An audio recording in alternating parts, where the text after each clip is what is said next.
Welcome everybody to the Irvine International Academy regularly scheduled board meeting. Today is Monday, November 4th, 2024, 6:03 p.m. Thank you all for being here. We are located at Irvine International Academy, 4782 Karen Ann Lane, Irvine, California, 92604. We'll do roll call, see if we need to disclose any teleconference location. Molly? Present. Felipe? Present. I'm present. Doug? Absent. David? Present. Present. Miller? Absent. So no teleconference locations. Item C, approval of the agenda for the regular meeting of the Irvine International Academy Board of Directors on November 4th, 2024. It's recommended the Board of Directors approve the agenda for the regular meeting of the Irvine International Academy Board of Directors on November 4th, 2024. Any questions before that happens? Is there a motion? I'll motion so. Thank you, Felipe. Is there a second? I second. Thank you, Molly. All in favor, please say aye. Aye. Any opposed, please say nay. Hearing none, it passes. All right, next is the flag salute.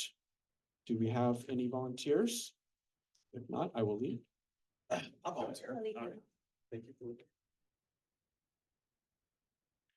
Ready? Begin. I pledge allegiance to the flag of the United States of America and to the republic for which it stands, one nation, under God, indivisible, with liberty and justice for all. Thank you very much. Can the public hear us okay? All right, excellent. Next item, 3, community input on agendized items. Are there any public comments? I think so. Thank you very much. Moving on to the next item, item 4, items for consent. Char, approve the minutes from the regular meeting of the IIA Board of Directors on October 9, 2024, and approve the personnel report. It's recommended the Board of Directors approve consent items A and B. Any discussion? Is there a motion? I'll motion so. Thank you, Felipe. Is there a second? Thank you, David. All in favor, please say aye. Aye. Any opposed, please say nay. Hearing none, it passes. Item 5, items for presentation. First, A, school update, Principal Mr. Schmitter. All right, I believe there's a file in your folder, so if you want to use that, if you want to look at it. If not, you can just listen to me. I think I'm gonna put it up on the screen as well, right? Yeah, let me. Okay.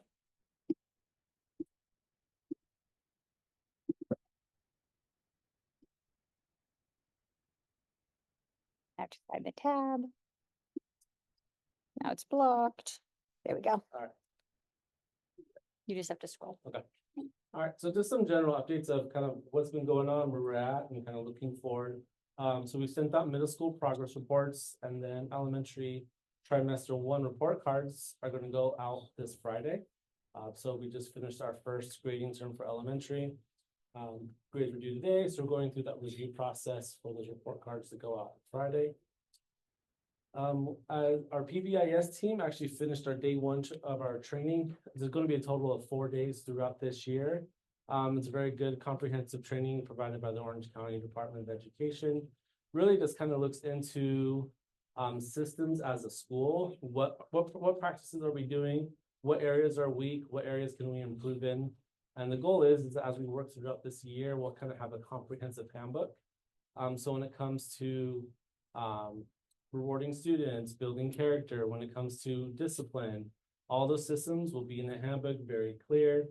The processes are clear, what to do is very clear. So that's really kind of the direction that we're going with that. When it comes down to the PBS, we're doing tier 1. The goal of tier 1 is prevention, is really kind of anticipating problems, what comes up in a school day, anticipating, trying to prevent them happening in the first place. But obviously things do come up. So then what systems do we have in place as a school to address that? So there's a committee that's kind of involves different areas of the school So we'll be working on that throughout the year. We had a training with our staff coming back. So kind of be a lot of team training to bring it back to our staff training throughout the year. So that's where we're at with that. Hey, Grant, Yes. you said there's a committee. Who is the committee members made out of?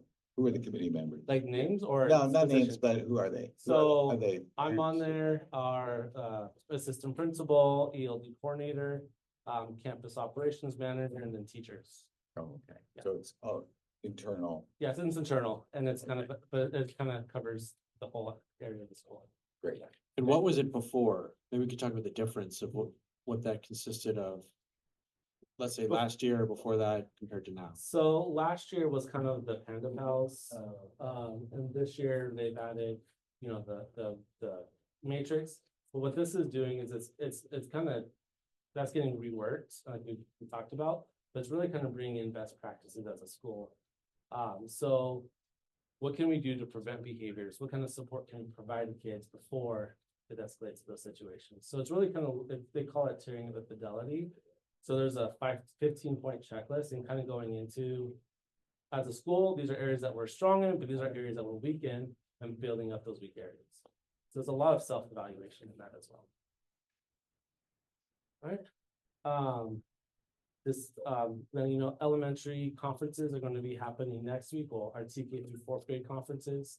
So we do have no school on Monday for Veterans Day. Tuesday through Friday will be our conferences. So our teachers have been scheduling those out. Just some general updates too. Student discipline numbers have been dropping since August. So when we look at August, our numbers were obviously coming back to school a little higher, dropped a little bit in September, and then October we saw another drop.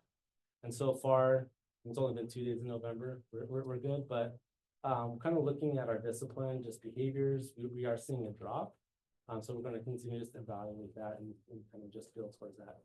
There's a decrease in the number of incidents. Yes. Is that right? Yes. Yeah, so that's why this year we made an effort to have a process for the discipline referrals, having a system so we can track it. So that's what we're doing now, is kind of tracking it. And we can see, okay, these are the incidents coming up, where it's happening, what ages it's happening with. So then we can see, okay, well, this grade level in this area has been having a lot of issues. We can then move our supervision, adjust a little bit to kind of prioritize that area, so things like that. Also our attendance continues to be up. I think I provided a little bit of update on that. I believe it's at 97.1%. Last year was 95%. Still early, things can change, especially with Thanksgiving and then Christmas and all that coming up. But we're trying to just be proactive and following through on our policies on that. So we are seeing our attendance increase. We are month over month. Yeah. Seeing at least a 1 to 2% increase from where we were last year, during these same months. All right, and then last thing is that we are participating in the Tournament of Champions again this year. I think last year, from my understanding, was the first time they participated in that, and it was basketball, which we are going to be doing later, but right now it's going to be soccer. So our 4th through 7th graders have that opportunity to try out, kind of be a part of that team, and then want to compete against some of the other Irvine schools. And that happens on December 6th and 7th. So that's kind of being planned right now, and information's gone out to families about that. But that's something that's getting started right now. Okay. Then we kind of look ahead. What's to come? Let me go there. So we do have our first school site council meeting this upcoming Thursday. That information is I think that was sent out to my families today. So we'll be working through a number of items on that. It's kind of the first meeting, kind of getting some of those basics and foundations in place. Kind of the plan is that next meeting we'll cover our school safety plan. After that, it will be LCAP. So and having those meetings planned out and scheduled. Like I said, there's no school on Monday. The following Monday, we have our conferences next week. Next coffee with the principal. And then we do have our spelling bee event on November 20th, right here. There's going to be different grade levels participating at different times on that day because it's early release. And then we do have our parent workshop on the 21st.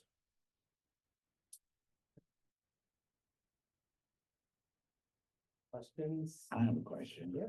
about the tardiness, we've seen improvement in the tardiness too, right? Yes. I noticed that there's a change that there's, they have to check in if they come in tardy. What's the procedure down once the bell rings, right? I noticed you have like it blocked off there and you've got the chart, or. Well, when they come in, so the way it works is that if it's before 8:30, they go straight to the class. The teacher knows to update attendance at that time. Anything 8:30 or later, the office records and then they have to go back and manually change it to tardy. Because teachers take attendance at the beginning of class, so they may mark a student absent, but if that student comes, let's say at 9 o'clock, they're not gonna go back and change it. The office does that. Okay. Yeah. But let's talk about that 9 o'clock student. Yeah. Gets recorded right at the front office there, right? So they have to go through the front door there. Yeah. And there's somebody, I haven't been here at that time, but there's somebody sitting at that desk, you know. The front one, no, but our office staff is at the Oh, main okay. desk and they're there and they check them in. They check them in there and stuff. So they, Yeah. I noticed you kind of funnel them in Yeah. and they can't just walk through. Yeah, and we've seen a big drop in the amount of targets we've had to, Okay. since even from the beginning of the year. Okay, great. That's good news. Question, what happened to the 6 pillars on the wall there? We're down to 3 and one's Kind of hanging. almost. That's a hanging good off. question. I actually saw those last week and they were up there. Oh. Okay. And then what are we, so last year we were reinforcing a different Mhm. pillar each Yeah. month, right? Mhm. A trait each month. So now we're doing a mix of traits in the month or No, we're what? doing the same ones. Still one a month. So what is this? Some might be over 2 months. So I'm trying to remember if I believe we're doing responsibility right now. Okay. Yeah. So So we we'll do take cover- responsibility. and- Yeah. Find out what A lot of things happening here, so. Yeah. Thank you. Yeah. Any other questions? Thank you very much. Okay, next item is B, the CASP update, Dr. Kernan. Yes, all right, so I get the great honor of talking about our amazing test scores that we had this last school year.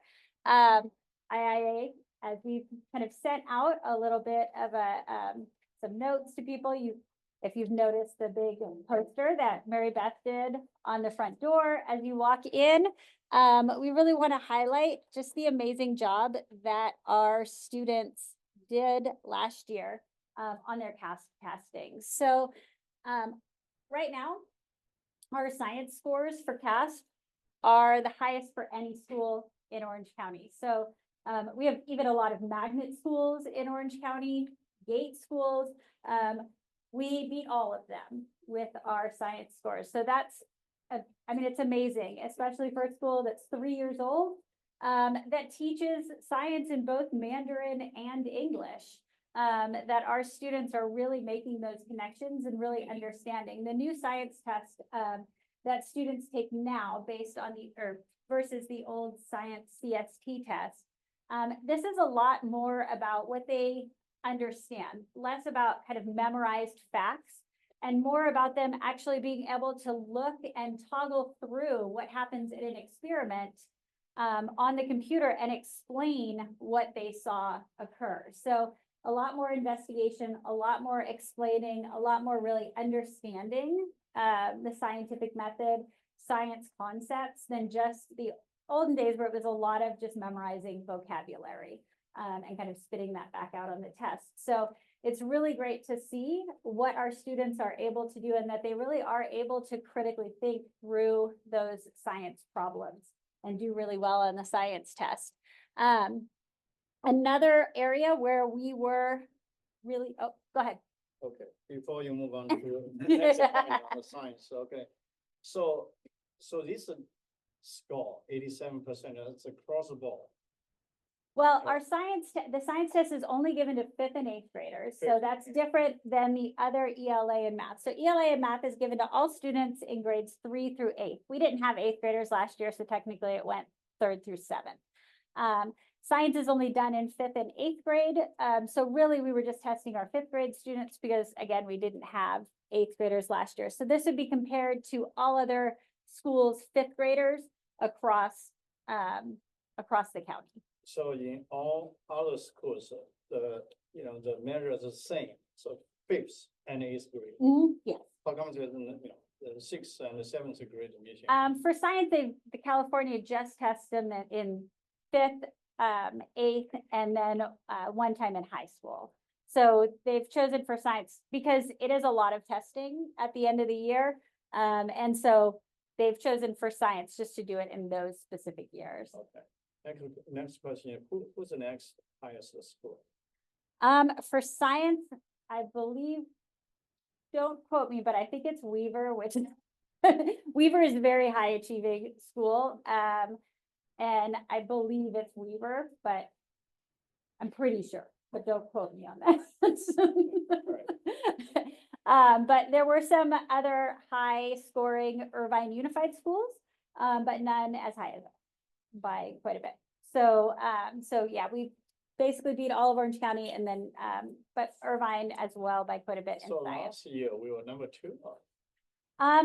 For science, we did not do very well last year. We actually scored pretty low, so we were down, kind of in the average rank for last year for science. But this year, yeah, we can see that improvement in what the students have been doing in science.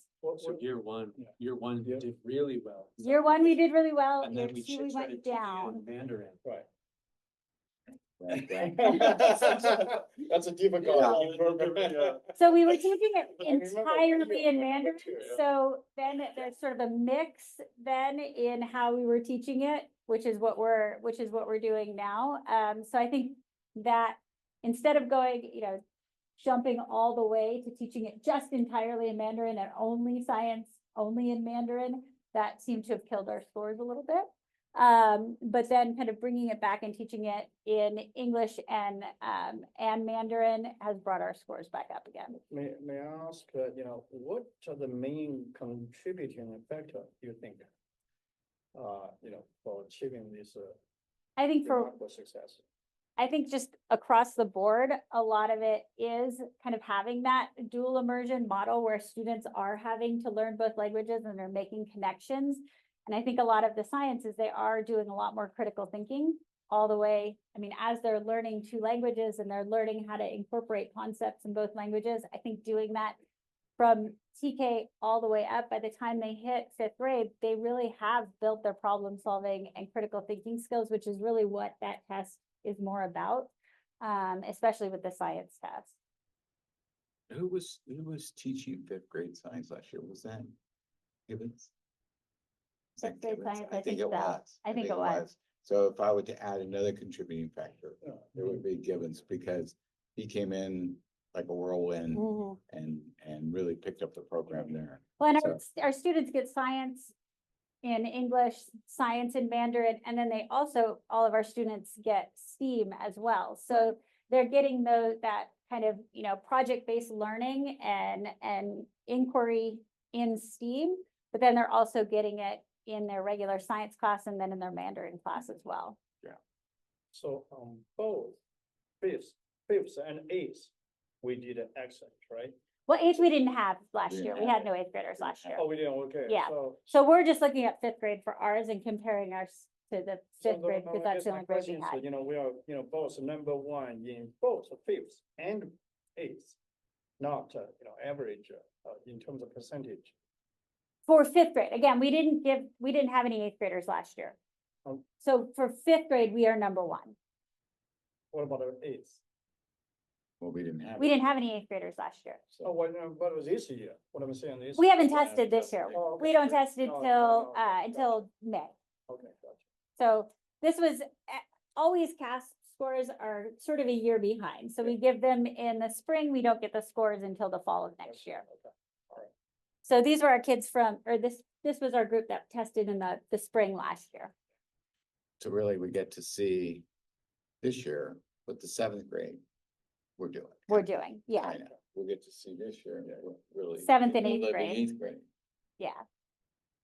At least we'll have some representation. Yeah, I'm trying to, get a sense of what we have done differently Yeah, I think being such a new school, that's something that we're really trying to look at is, what created this Right. success, and making sure that we're, doing similar things this year. And even looking at, making it even better for this year. This year, our math scores, we were number 2, so it's nothing to really cry about, but they were a little bit lower than our ELA scores. So looking at, how can we improve that performance in math and get that up to the same level as our ELA and science scores. So speaking of that, yes, we, for ELA and science, we outscored all other charter schools and districts in Orange County. For math, we ranked number 2. Again, very, very impressive. Not number 1, but very impressive either way. And then among all of the 400 elementary schools and K-8 schools in the OC, we ranked number 1 in science, number 4 in ELA, and number 9 in math. So that's looking at us compared to not just districts and charter schools, but every single one of the 400 elementary and K-8s here in Orange County. And our scores have, like you can see, like we were talking about the science, our science scores improved 37% between last year and this year. And our ELA improved 13%.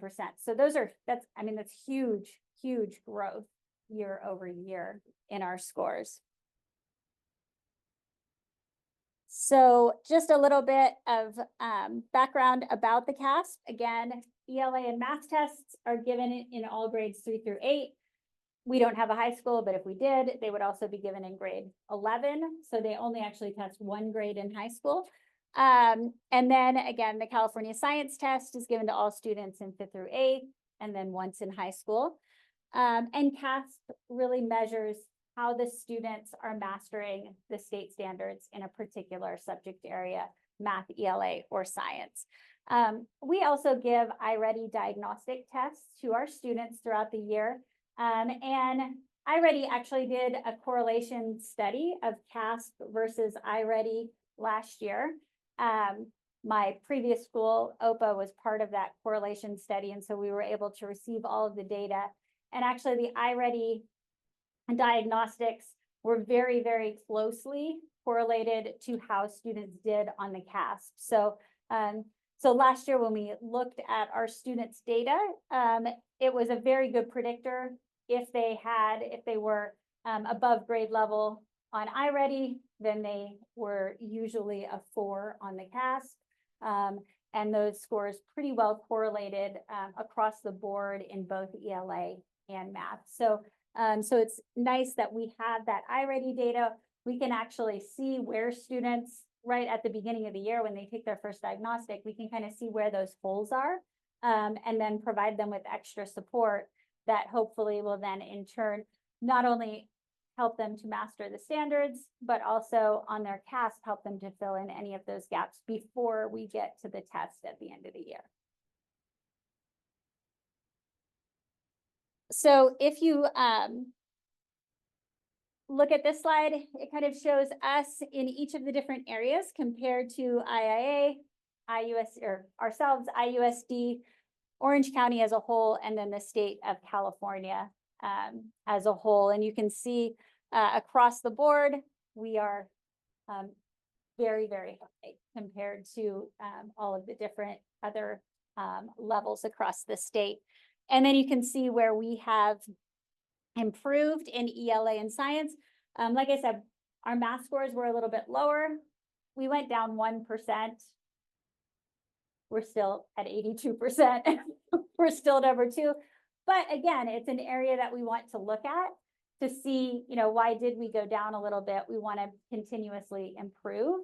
So how can we then keep our ELA and science scores up where they are, but also now look at how we can bring our math scores up a little bit as well. Did you say the math was 3rd grade to 8th grade? 3rd grade to 8th grade, Third yeah. grade, So okay. ELA and math are both 3rd through 8th. Right, because I think that's a better representation of the school overall. It's a much bigger It is a population. better population. Yeah. Yeah, And I think that my daughter Rachel's in 3rd grade now, so you get that 1% back. mhm. You're Yeah. gonna get that 1% from. We're all over. We have a lot of Because really good third I was graders. helping them with their math homework the other day, and boy, I gotta tell you, she was correcting my math. So, I think- Yeah, I don't know who is helping who with the math Yeah, homework. I'm not sure. I also think for next year, or for this year, the improvement in, or the reduction in the incidents, the discipline incidents, and the reduction of the tardiness should add to. And those the, CAP and scores. the attendance, I mean, the fact that kids are coming to school more, if they are missing school, Right. Mr. Fernandez has been amazing at making sure that if they are missing school, we're providing them with independent studies, so they're keeping up on their Keep it up, schoolwork. yeah. And we're not losing a lot of instructional time for absences. So hopefully, there's, a correlation between kids being in school and kids Absolutely. doing well in school. So hopefully having more kids here, and with us. I recall talking to Dr. Beam previously, because with this attendance thing and tardiness is a big deal for me, and he agreed with me, that few minutes that kid comes in late, it disrupts the class, the flow of the class, right? And they kind of have to leave. So if you got a lot of kids coming in late, that's a problem. So, Yeah, and that's that kid is losing that instructional time, but it's also the teacher has to stop what they're doing and get that student situated. And so it does take away instructional time from the whole class when kids and are they coming only in. have so much time. Yep, and we have a lot going on between English and Mandarin and all of our specials. And so we want to maximize every minute of the instructional time that our students have in class. So this is just more of a breakdown of, kind of by grade level, how our students are doing. You can see some grade levels had just incredible improvements year over year. And, it's kind of jumps around a little bit. That's also due to our small population size, especially if you go back to 21, 22. But we have definitely seen a lot of improvement. 5th grade has seen some very big improvements year over year. And then again, our 5th grade definitely did show kind of the biggest range of improvement across the board. But we have seen some improvements in other areas as well. Do you see any trend, for example, 3rd grade from previous 2 years and kind of move down? Yeah, you can kind of Fourth. look at the trend analysis kind of going, if you kind of go across the board, Right. down to there. The pattern, for, 3rd grade from the previous year, then move on, they're still higher, move to 4th grade and then 5th grade. Yeah, so most of if you go and look at the trend analysis, most of them have actually, some of them dipped a little bit last year. That could have been, or the year before, that was when we kind of lost a lot of our population, was in that not last year, but the year before. So there were a few dips. I think that, is just kind of due to, That's gonna skew the data. it's going to skew the data because we did get a lot smaller that year and there was, a little bit more uncertainty. But so some things went down last year for some groups and then came back up. So because of that, we're looking there's a lot more data to look at between kind of the year before and last year versus going all the way back to 21, 22. But we have seen, like I said, 5th grade our current 5th graders have shown some improvement across the board. And most of our students, if you look just between last year, well, it would be the year before and last year, they've shown some big improvement. There was just kind of some funky data from the year before that. All right, Our first year ELA score was not very low. that great. Yeah. And I know we improved 13% from last year, but Going or back year to, before, but going back to the year before, my goodness, where we've come from. our ELA was First- at 68% Yeah. that first year. So our ELA scores were very low the first year. Went up to 76. So made a jump between that first and second year, but then between the year before and last year made a huge made a huge jump. So, and things were a little bit more stable in between those 2 years. So you can see, again, compared to all of the OC districts and charters, kind of across the board, there was one in, let's see, in OPA SOC, beat us in math. So they were the only school that, that beat us. We beat everyone else, including their other 2 schools. But just a little sense of, pride for me. And then, so that's the numbers. So you can see the only school that beat us, but only by 2 points. So it was not a big deal. Was OPA SOC, but we beat everyone else across the board in both ELA and science, and then math. And then you can see again, compared to IUSD schools, we did very well. Turtle Rock, I think, beat us last year by quite a bit, and we beat them this year by quite a bit. So, so it's good to see that. Santiago, again, was the only IUSD school that beat us in math. So got beat by 2 schools in math, but that's okay. We'll pick those scores up this year. And then challenges and areas for improvement. So some of the things that we've been talking about, again, math decreased a little bit. So we're looking at how can we get that up? What are some reasons that math possibly went down? One of the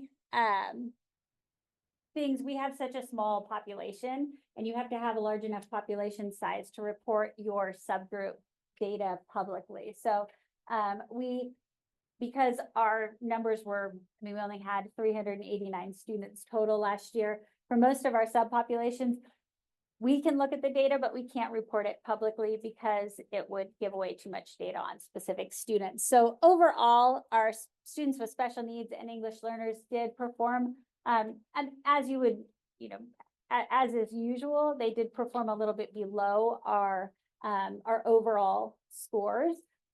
We want, usually that is the case, but we also want to look to make sure that there aren't any specific reasons or anything, any specific supports that we can put in to help to bridge that gap between those populations and our overall student population.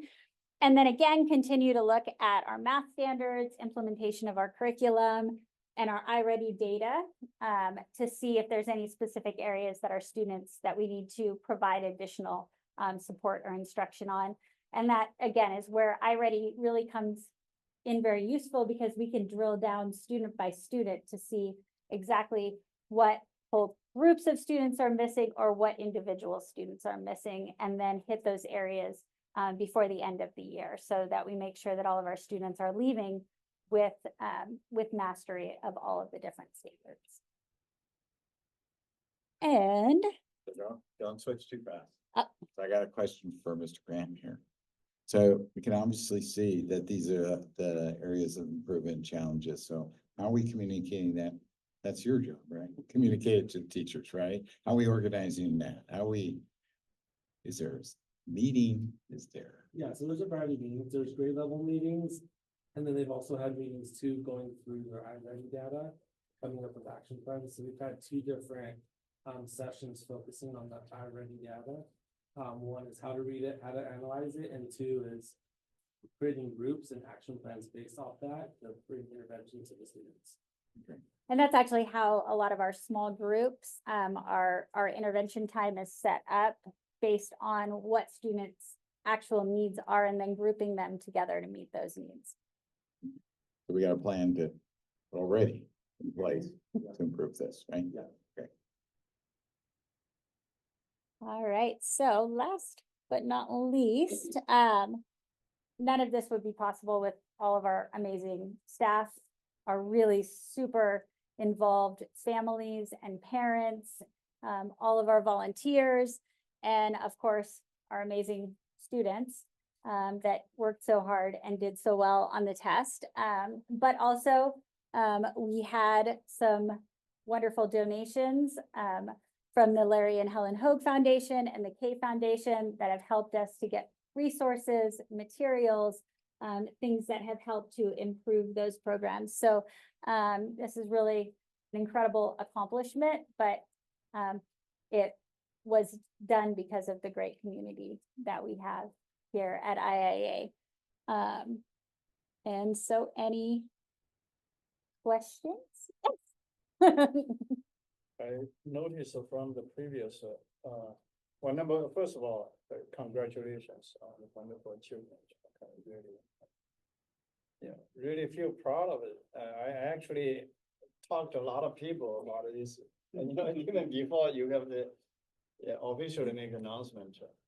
Okay, I noticed the previous slide, both the third grade ELA, third grade math decreased a little bit. Nope. No, the previous, just going uh, going down, yeah. All right, Yes. yeah. See, third grade, right? It's all in the same grade. Yeah, and that, I mean, third grade is the first year that they take the test. Okay. And so, looking at making sure, one thing is that this is a different test than most students are used to taking, especially in the primary grades. It's a computerized test. There's a lot of reading, a lot of writing, a lot of, concentration. And so part of this is like using our iReady to get them used to those types of questions, get them used to how to take a test online, because as an 8-year-old, you're probably not used to having to answer questions or read big paragraphs online. So getting them, for one, used to taking the test, but also then again, looking at that data and making sure that we know exactly what our students are missing, maybe between second grade and third grade, and making sure that our third grade teachers really know what to hit, because that was an area, kind of third grade across the board, it didn't do as well as some of our other grade levels. So they would be our fourth graders this year, but so we'll be kind of hitting them hard with different things in fourth grade, but also looking at our second graders to make sure that we don't have that same gap again this year. I just want to add the comment, it's very common for schools, the third graders, because the first time. And also there's so much on that screen and they're so young, they're only 8. And even just some of the tools that just they the have to tools, learn it's how to use. difficult for them. So, but I still think that our grades are pretty good for third graders. Even third graders are Even doing third very well. graders, yeah, and kind of compare with my old before. So, yeah. Just a quick comment, because we have an item during director's reports we'll talk about as well, but it's taken me a while to digest the grades, to think that this school has done so unbelievably well by any standard, apart from 50% scaled to learning another language, is unbelievable. And to think that the district that we're in denied us when we tried to get a charter, and Look at us now. unbelievable record. You know, It is unbelievable. yeah. Sorry, No, please. There's no test Mandarin. We're gonna be clearly the number one. Well, and we do have leveled learning, so we can actually see, I mean, it's not published, nationally or through California, but we can see even how our students are doing and how our students are progressing in Mandarin as well this year using leveled learning. So we'll be able to at least see that improvement at the end of the year between their initial leveled learning assessment and then the one that they take at the end of the year. I would add too, that now that we have Tiffany, Mhm. our AP brain, she's, I've been watching her closely, and her program, I mean, she's very dedicated, Mhm. she's on top of it. So I would expect to see a huge improvement Yeah. this year in the Mandarin, that we have something that, I think in the past years, we've been searching and trying to come up with something. I think this is the first year, so we have what we were looking for. Mhm. So hopefully the Mandarin performance will improve also. Yeah, I think so. And that consistency, and she's been working with the teachers. She meets with them regularly, meets with our English teachers. They collaborate. And so, so I think just that, I like how Intentionalism. she publishes her report. Mhm. You know, we get to see that, you know, it's not once a week. I think it's every once a 2 month, weeks, yeah. Something like that. So she publishes, it. So it's no longer the parents guessing what their kid is getting. It's published right there. It tells you by grades and what they're doing and stuff like that. So I think that's a huge improvement Yeah. because I think a lot of the parents question that, right? But now it's there and they can come talk to her. She will tell them what's going on, right? Yeah. I'm expecting a big improvement here. Yeah. It's amazing. Any Thank other you. questions? I don't have a question. I just, since we're talking about a test score, what I see is, we have amazing kids and we have amazing teachers because, they really challenge the student to think. Like Dr. Kernan, you mentioned, these tests are not that you memorize an answer. You have to use strategy, critical thinking. And I also want to praise our parents because this is a new way, instead of feeding the child, get the right answer. Parents have to encourage the kids to think. What do you think? You know, use what kind of strategy? So I praise everybody and, you know, the high score for parents and teachers, administrators, and the training for our teachers is so important. So thank you. Thank you. All right. Thank you very much. Great report. Mhm. There we are. Okay, moving on to the next item, item C, financial update. Mr. Jones, are you there? Let me Yes, I am. give you co-host. All right, so you should be able to put up your presentation You now. have the floor, Mr. Jones. All righty. Good evening, everyone. And before I start, I definitely want to echo some of the sentiments around your scores. Those are amazing scores for a school in such a early stage of its charter. I will say that I have not seen scores um, of you know, the improvement from one year to the next in my 15 years or so of doing this or being around the charter school environment. So it says a lot about what's going on internally within the school, within the academic program, and certainly you all deserve a huge pat on the back for that accomplishment. Let's dive really quickly into the financials, and we're looking at the financials through the month of September.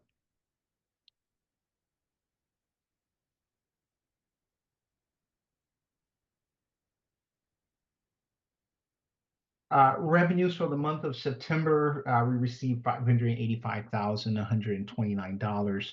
Of that, revenue limit sources were $490,000.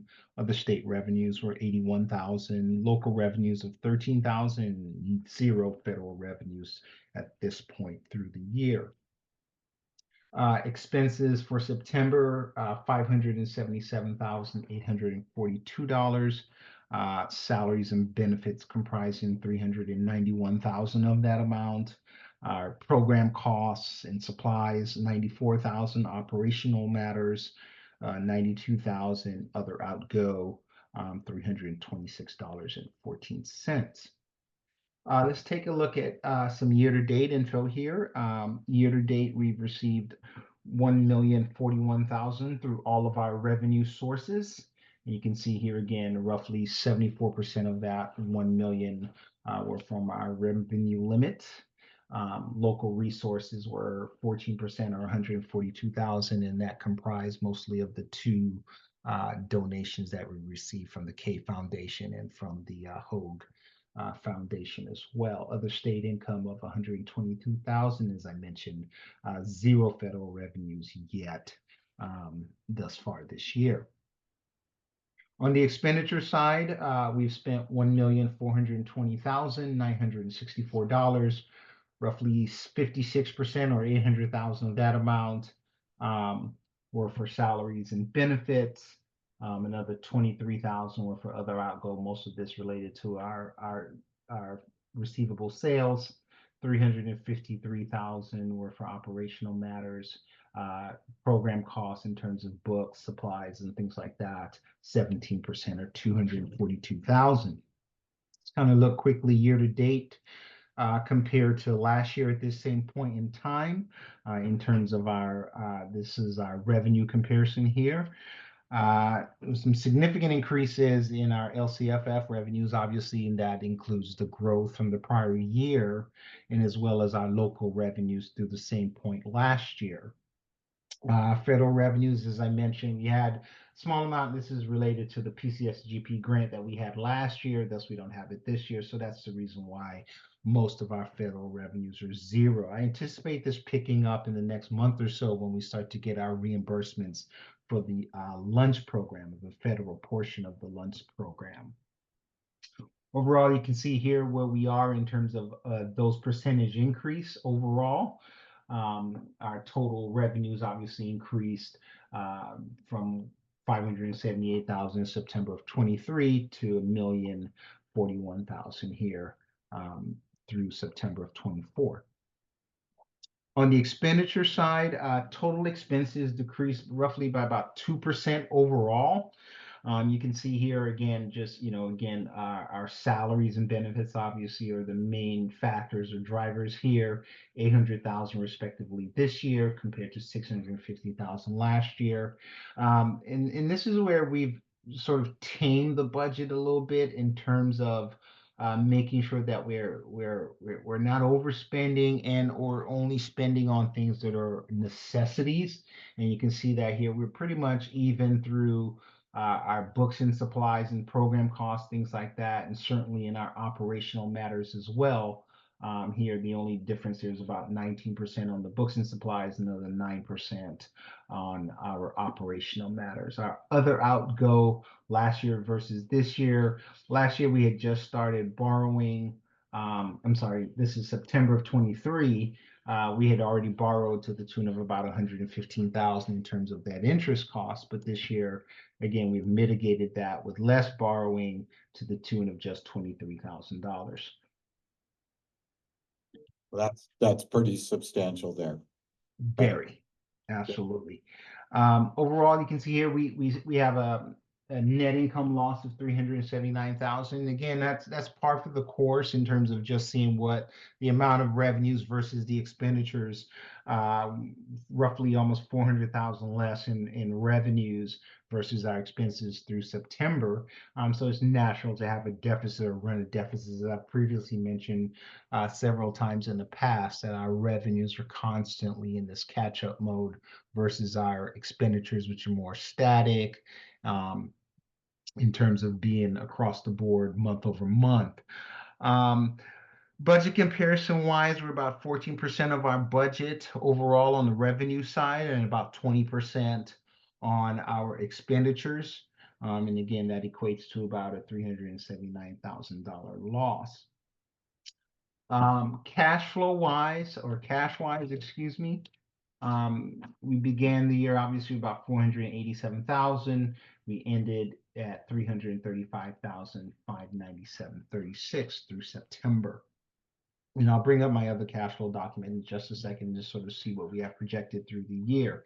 One thing that I do want to point out here is that, so our net income, obviously this year we're at deficit 379, but look at where we were last year, 875,000 through the same period last year. So the radar is ticking back in our favor in terms of, minimizing that net income loss year over year, or excuse me, month over month. but also at the same time, one of the things, obviously, we have more expenses this year in terms of salaries and things like that. So our cash is lower, and I'll show you what that looks like in just a second here. Just focusing on the balance sheet overall, you can see here what our accounts payable is this year, 389,000 in September. Again, last year, you can see we're about 49,000 at this same point in time, right? And this is the accrued AP that we have on the books. Taxes, etc., our STRS payable, our retirement, our current loans. This is what we currently owe charter schools capital through the end of September was 492,000. Last year at this point in time, we had owed them 1.1 million. Our revolving loans, you can see here, we've paid off roughly $62,000 of that amount. We only have about 100,000 left to pay. And again, we're biting into our deferred revenue. And again, these are revenues that we've received, but we've not yet expensed. We're down to about 323,000. Last year at this same point in time, we have 561,000 remaining, which puts us here at our ending fund balance, 1.1 million net deficit. At this point last year, we were at 1.6 million, almost 1.7 million deficit. So pretty good turnaround there in terms of the upward tick in getting back to us being positive or having stabilization overall. Cash flow wise, as I mentioned this, last year at this point in time, we had $416,000 in both of our accounts combined. This year, we are at $335,000, so roughly about an $80,000 change there for the same period last year. I will take any questions that we have on the September financials. I will bring up our cash flow just to show you, because this will be related to the next item that's on the agenda, or at some point on the agenda.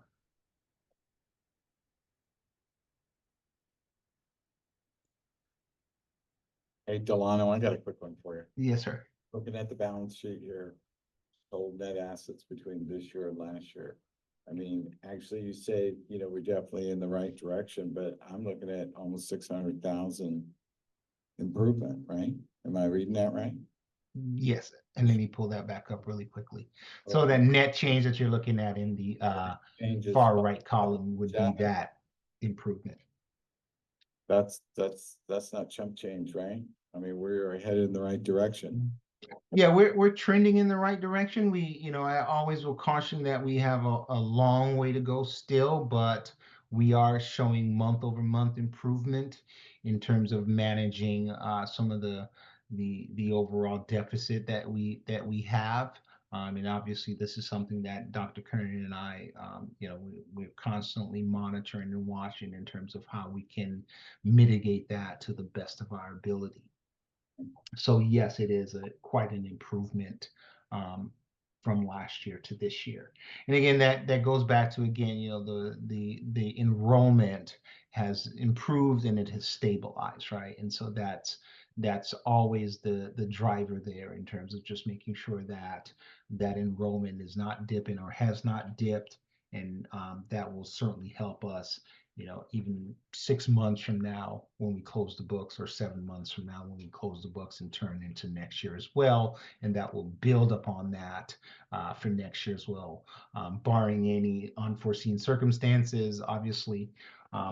That being said, and then also making sure that we keep that enrollment and the ADA percentage. I heard you guys talk about that earlier in terms of encouraging students and parents to show up to school consistently and on time as well, because that makes a huge difference in our funding, both short-term and long-term. Right. So I mean, I got to tell you, it's a long time since I've heard positive news from you. So well, so thank you, sir. This is coming from my wife. This is the question she asked me when I talked to her about the financials. So if you're looking into your magic ball there, you're looking at your magic ball and you're looking at October, is this the trend you see in October? Can you predict that now?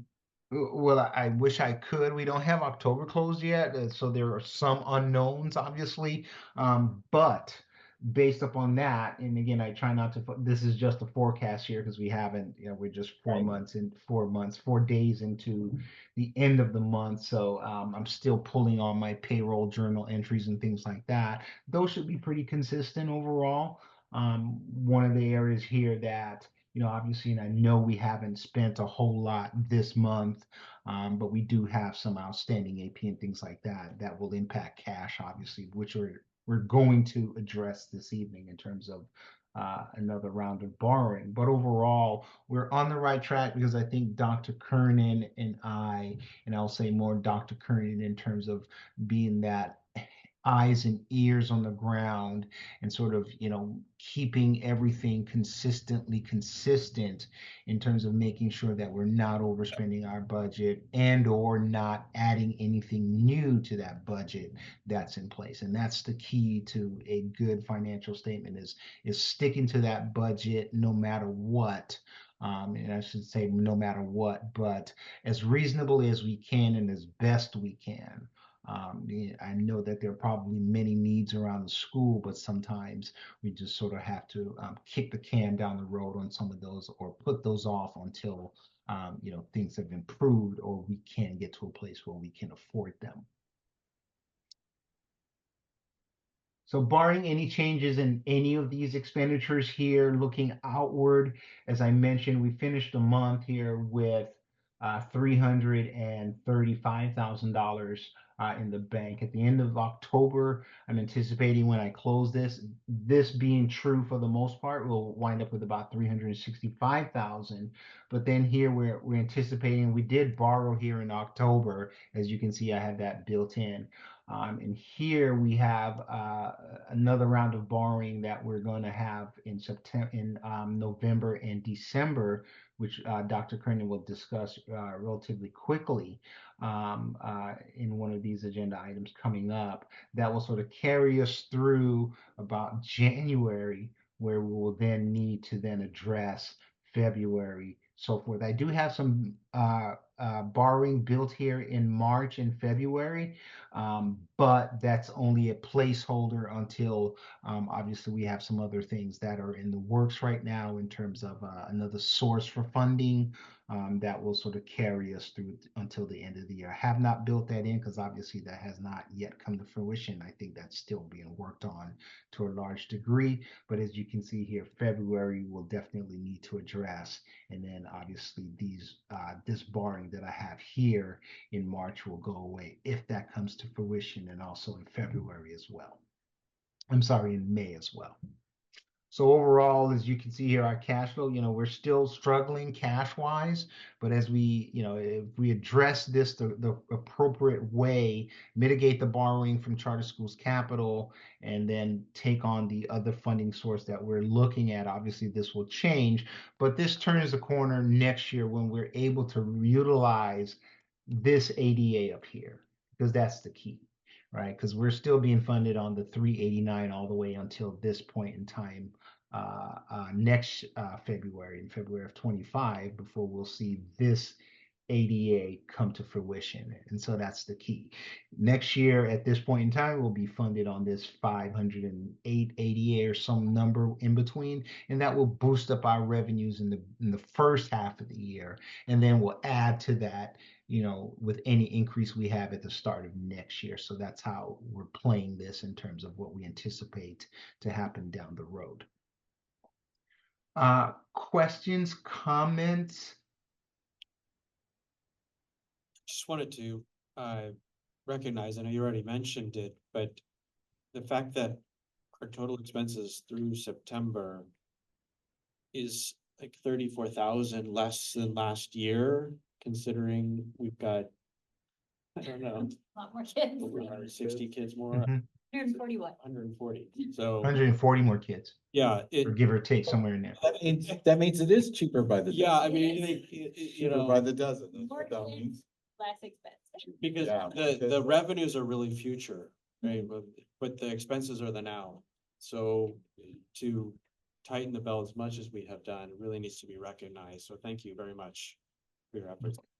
Yeah, really and truly, Dr. Kernan is the the secret sauce in all of this, because she really, like I said, is the eyes and ears on the ground that really holds everyone accountable in terms of, making sure that we're only spending on the vital, critical things. So that really goes a long way in terms of leadership from her, and understanding not just how, decisions that are made today impacts today, but also tomorrow, next week, next month, and down the road, things like that. So really, she really is the key to all of this, to a large degree. I will share with say again. I did not hear that. That's why we hired her. Oh, absolutely. If this board has done one thing right, is having a leader of her caliber in place. That really goes a long way. I'm sure that's not. Yeah, but obviously it's a team effort, because between the board and Dr. Kernan, certainly um, good teammates, and that good cohesiveness certainly works in the school's favor. I'll quickly show you the check register here. In the month of October, we spent $234,534. You can see how that shakes out here. I usually don't spend a whole lot of time on the check register here, just again, just in the sake of public interest, I'll share it.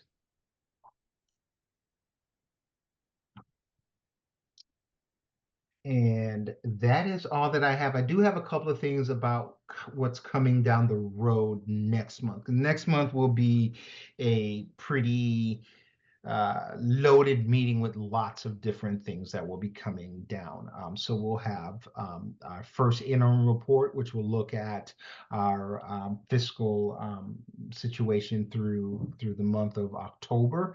And that's a compliance report. The first interim is a compliance report. That will be the first one for the year. You guys have seen those in the past, but that will be in December, and it's based upon the October 31 financials year to date. Secondary to that, I'm in the middle of the audit as we speak. So I anticipate the auditors having your audit wrapped up somewhere around Thanksgiving-ish. I want to say that loosely a little bit there, because I can't promise you that will be done exactly at that point in time, but obviously it will be done in advance of the December meeting. So sometime between Thanksgiving and probably that first week in December, we'll have that draft report that will go out for review and approve and input, things like that. And then obviously the final report will be ready for the December meeting. I've already game planned this with the auditors. They won't be able to present as in years past, because I always like to have the auditors come in and sort of independent of what I may feel or whatnot, provide an independent presentation on that audit. It won't happen in December just because of the sheer timing of their availability, but we can calendar them for the January meeting to come in and do that presentation. But the actual audit must be approved in December, but there's just not enough time. I already checked their schedule and they won't be able to do it at the time of our December meeting. But the audit will be ready, we'll present it, things like that. So those two major things will be coming down. And obviously, if there's a budget adjustment or anything like that, we'll certainly want to do that in December as well. So those three things will be coming down the pipe then, and we'll be prepared and ready to present them during that time. Okay. And I will turn it back over to you, Mr. President. Thank you very much, Mr. Johns. Okay, item 6, items for discussion and possible action. Item A, approve resolutions for the sale of additional receivables to grow schools based on current cash flow projections and the lack of a majority of state funding until March 2025. It's necessary to sell additional receivables to grow schools to ensure adequate cash flow to cover expenses through the end of the 2024 calendar year. It's recommended the board approve the sale of additional receivables to grow schools in the amount of $1,450,000 gross and $1,250,000 face value with an estimated discount of $72,294. LCAP goal action, all goals, funding source, grow schools. the budget financial impact, $1,250,000 with an estimated 72,294 in fees, not reflected in the current budget. It's recommended the Board of Directors ratify action item A. So, so again, as Delano mentioned, we do need some additional funding, to kind of cover our cash flow, until the beginning of next year, when we are, if you look at action item B, hoping that we can get, a lower interest rate loan, in January or February to help us to get through the end of the year without having to sell our receivables. We did work with Gross Schools to get our fees significantly decreased. So the rate for these fees are at about 5.75%, versus kind of our average of 10% that we have been paying. So, we, did a little creative discussion with them. And so, and so we're, instead of just basically selling receivables way in advance and getting charged fees over a much longer period of time, one way that we have worked to get the fees down so much this year, is by only approving that they purchase receivables that are coming in the next 1 to 3 months. So out of this 1.25 million that we're asking, we've actually gotten a little creative with that as well. It actually is going to be coming in, we're selling off 2 separate sets of receivables, and so we'll be selling off in November, tomorrow, whenever we sign the documents, just the first round, just what we need to get us through November. And then, so that we don't have to pay additional interest, then in the very beginning of December, we will sell off the next round, so that really we're only holding those loans over a 2 to 3 month period. So that's kind of how we got creative to significantly reduce the amount of fees that we're paying. We pushed back a little on the, I mean, of course, they want to sell us receivables in June because then we're paying interest for that whole 6 months. But by significantly decreasing the time that they're basically holding the, kind of fronting us the money, then it has, again, taken our rate down from about 10% to about 5.7% for a 3 month period. Do you recall what Delano said about when the state revenue comes in? Is it It's about, February? it's technically, the revenue gets approved in February. We normally don't see it until March because it has a lag by the time that it comes. So it is quite a time. We did, because we turned in our advanced apportionment, that's how it went up to the $700,000 of revenue versus the 400 and some that we got last year. So we did get some increased revenue, but that significant amount doesn't really actually come to us until usually the beginning of March. Yes, we're 5 months away. So we're 5 months away, so we need an influx, and like I The 5 months. yeah, to carry us for the 5 months, hopefully only to carry us for 3 months as of right now, because then I'll talk about action item B that I'm hoping will carry us with an even much lower interest rate even further. So item A and B are mutually exclusive. We They're just Mutually exclusive of each other. Okay. One, and I can actually, since we're talking about it, it's probably easier just to talk about B now too. So action item A is the selling of our receivables to basically get us through into January with our cash flow to be able to pay off our expenses. I worked with a company called Lend Donate, and what they kind of, in short, what they do is they sort of crowdsource loans. So they find investors who want to invest in nonprofits. There aren't a lot of them. Many of the banks have said no, they don't do loans for nonprofits. So they do all of the vetting. They look at our financials, they vet the potential lenders, and then try to get us to our number. They think that it's very likely that we will be able to get to our $1 million by January, so that we would receive the funds in January or February. So, and their rate that they're recommending is a 9.5% annual rate. So that's much lower than what we're actually currently paying to Charter School Capital. Charter School Capital also saw this action item, and they are going back in case we have to borrow, or they're going back to rework their numbers to see if we have to borrow again, if they can get us a better rate as well. So sometimes competition is a good thing. So just even having that on the agenda. So we know this, right? They know this, they've seen it. I have to turn in our agenda ahead of time whenever we do the accounts receivable, so that they know that it's worded correctly on the agenda. And so they brought it up in my last phone call with them, that this second item is on there. She actually said, wow, that's a really good rate. I don't know that we're gonna beat that. I said, well, why don't you try? And get back to me. So we'll see what happens there. I doubt it. But this is another option. I'm also still working. I reached out to about probably 10 banks by now.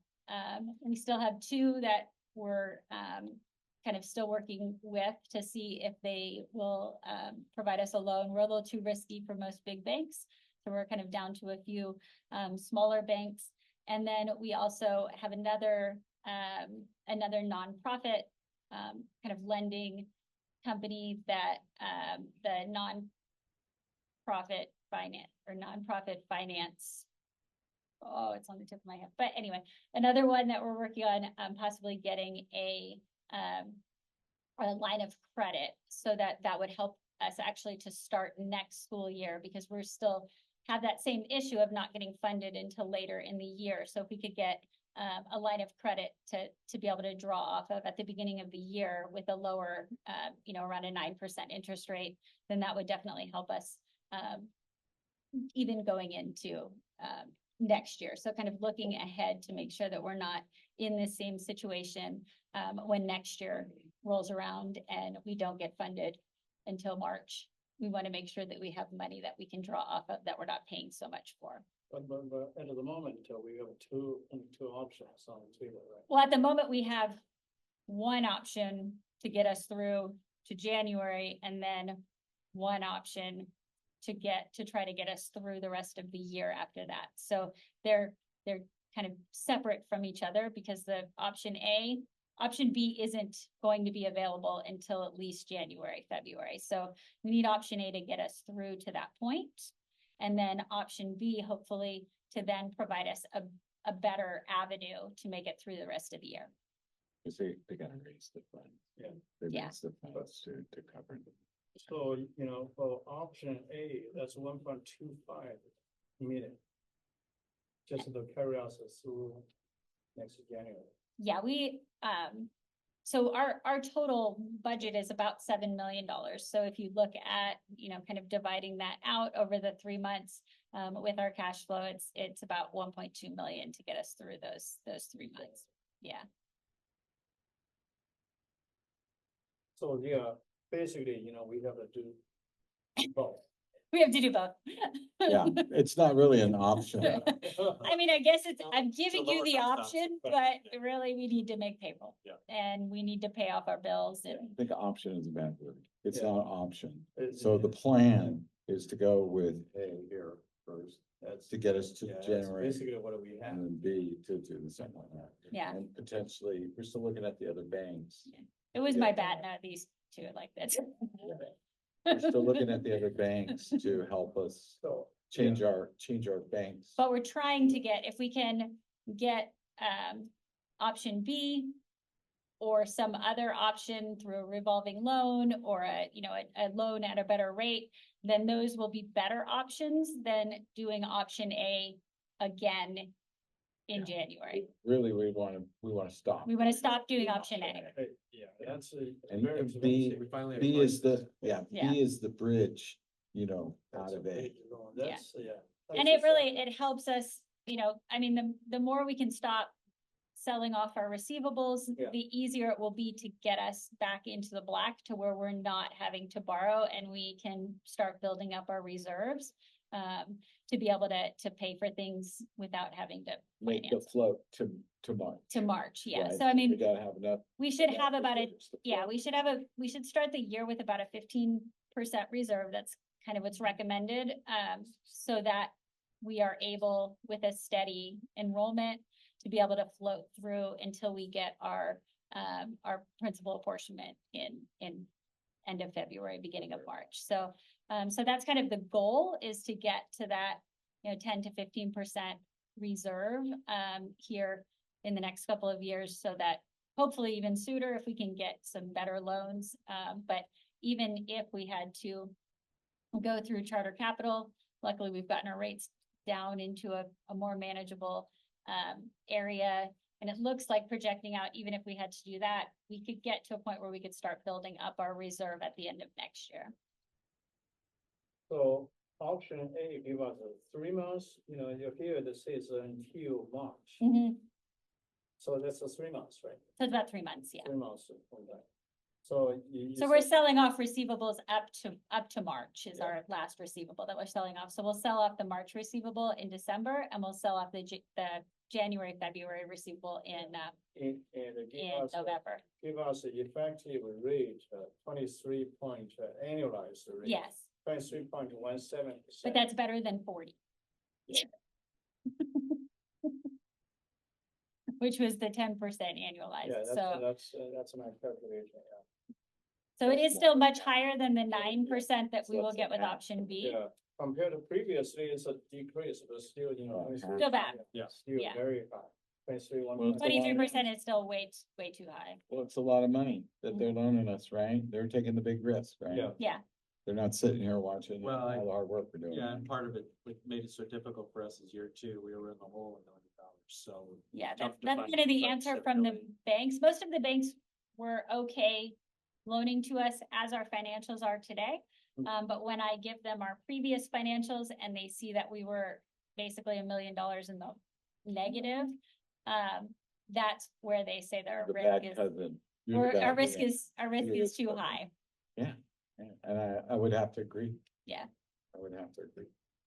Okay, so we're on A. Let's discuss that first. It's recommended the Board of Directors ratify action item A. Is there a motion?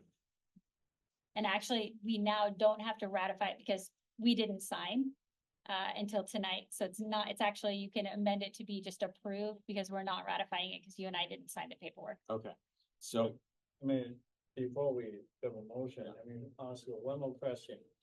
So you said you presented option B, the terms of option B, essentially competing terms, right? I mean, it's a, They can see them, yeah. yeah, so, there's no formal response yet. No formal response. They said that they were going to go back, and if we needed to borrow again in the future, they were going to look at trying to get us a more Not competitive for the rate. current. Not for the current one, although we did get them down from what we paid, which was 8% last time. Being kind of creative, we got them down to 5.7. So each time we do it, we seem to get better. Down, from 10 to 8 to 5.7, but it would still be nice if it was down closer to 3, because then annualized, that would at least be a more reasonable amount. 5.7 is still too high. so I'll slightly modify it. It's recommended the Board of Directors approve action item A. Is there a motion? I'll motion so. Thank you, Felipe. I will second. All in favor, please say aye. Aye. Any opposed, please say nay. Hearing none, it passes. Thank you. All right, item B, approve IIA Board Resolution 2024 -04 It's the 4th resolution we've done Okay. this year. to accept a loan from Lend Donate. During the October 9, 2024 IIA Board of Directors meeting, the board authorized Dr. Kernan to research other financing opportunities to address the IIA cash flow issues. Dr. Kernan received a loan offer from Lend Donate, a company that specializes in loans for nonprofits for up to $1 million for 6 months with an annualized interest rate of 9.5%. It's recommended the IIA Board of Directors approve resolution to accept the loan offer and authorize Dr. Kernan, Mr. Freeman, and Mr. Delgado as loan signers.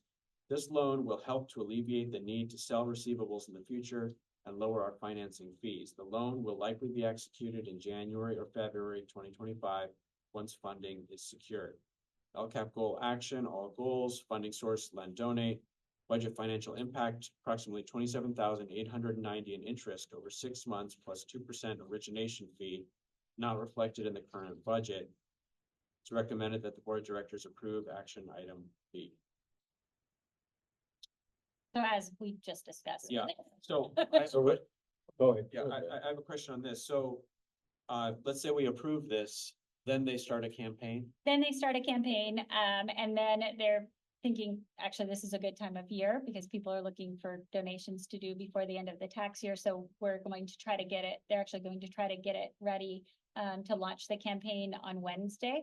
And then technically the resolution is approving us as signers, but because we would have another board meeting or two before then, the board would actually reapprove any loan documents before we actually signed off on them, but we need to have the authority to be able to authorize them to go out for the loan. And So the 2% origination fee covers it covers all of all of their costs. all of their costs and the fees associated Okay, with it. we're not responsible. So for we're any not other raising, fees beyond no, so that's it, would be the 9% and then the 2% origination fee. So we are not paying the 2% origination. Well, it fee, would that's come off of our $1 million loan, so that pays for all of the fees associated with the loan. It still comes out to be significantly lower than what we're already spending. I think it sends a good signal to our other, we have another option. Yeah. Yeah. That's still not clear. So it says approximately 27,890 interest. 6 months, right? 6 months. 6 months and, So it's really a 4.75 over the 6 months, because it's a 9.5 annual. yeah, if you add the 2%, right? That's gonna be 4.789% actually. Effective. It's about 4.78%. So that, yeah, okay. Yeah, So annualized, it will be 9, okay, I got you. Yeah. 9.5.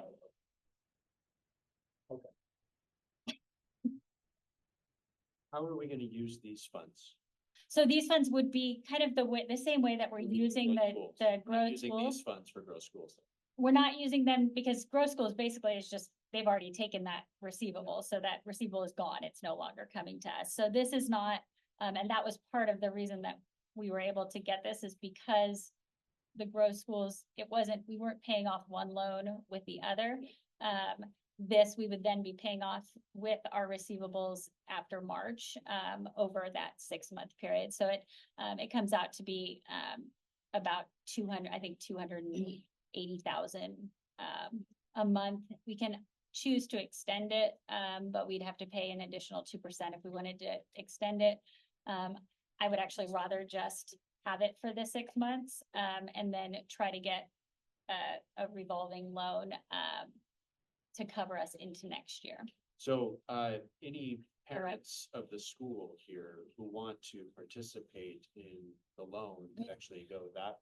So Yeah. once they start the campaign, then we'll share that out with they'll share it out through their entire global network, but we'll also share it out to any of our local community who wants to participate in that, being able to lend to the school as well.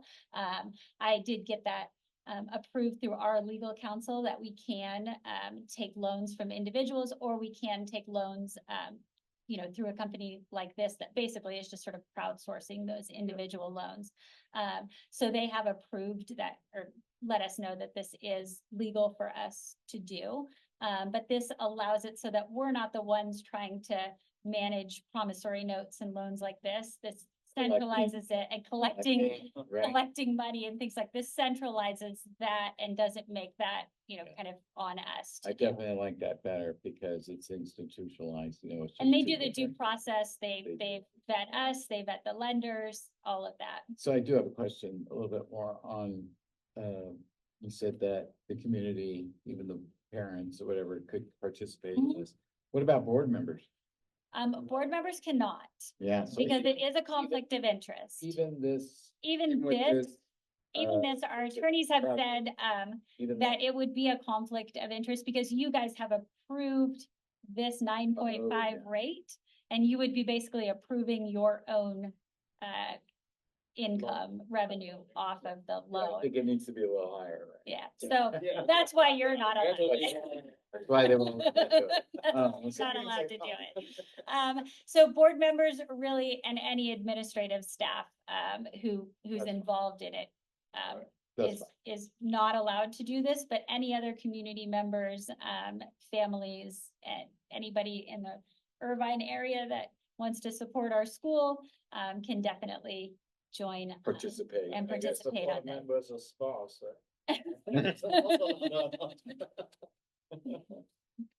Well, there's other avenues for board I mean, you could just give a donation, is perfectly fine. members. Right. Any other, Anyone can give a donation at 6 o'clock tonight. Our Dragon Wall, just on an aside, little, Right. bit Understood. commercial, went out on Parent Square, that we still have until February, the end of the lunar year, to donate to the Oh, Dragon yeah. Wall. Throwing it out for anybody who wants to. Get your name up there. Brett's name's up there. any other items? No, you gotta do this one. Okay, any other items that we want to talk about here? Okay, all right, is there a motion? All right, thank you, David. Is there a second? I'll second. Thank you, Felipe. All those in favor, please say aye. Aye. Aye. Any opposed, please say nay. Hearing none, passes.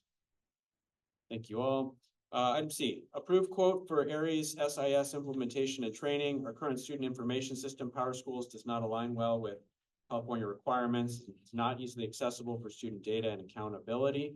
Therefore, requesting that the board approve the implementation of Aries SIS for the 2025-2026 school year. The switch will save approximately $25,000 per year after initial implementation, as well as we will not have to contract with an outside vendor for SIS support, and Aries yearly costs are slightly less than Power School. Also, most surrounding schools and districts currently use Aries SIS, so transferring information will be more efficient. LCAP goal action, all goals, funding source, general fund, budget, financial impact, $21,000 in December 2024, then $9,200 annually, $21,000 not in current budget, but annual costs are $31,761 lower than budgeted for previous SIS and outside consultant in future years. It's recommended the board of directors approve action item C. So, our current information, system, that most schools and districts use Aries. If you have kids who, are in high school in Irvine, then Aries probably pretty well, or any of our, surrounding school districts. I talked to a lot of the staff as well. Most of our staff is used to using, Aries because it is the biggest student information system here in California. It works well with CalPads. And so we wouldn't have to, right now we pay about $25,000 for an outside vendor to manage, getting our information from Power Schools, to CalPads. So it would get rid of that cost because our own staff could do it. It basically is just kind of a push button. As well as their costs are slightly lower and everything is integrated. So right now we use one system for enrollment and one system for our student information. We have to shift a bunch of information back and forth, which results in a lot of manual data entry that can result in data errors. It's also very time consuming for our office staff, as well as our teachers.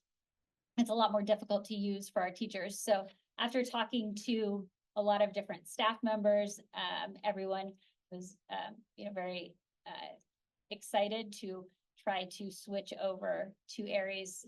So we reached out to Aries and it again will result in significant cost savings as well as time for staff members. So we can't switch over in the middle of the year. We start migrating some of the data over, setting up the system. So that's why you're approving it now, so that throughout the spring, we can migrate that over and we can train staff on it.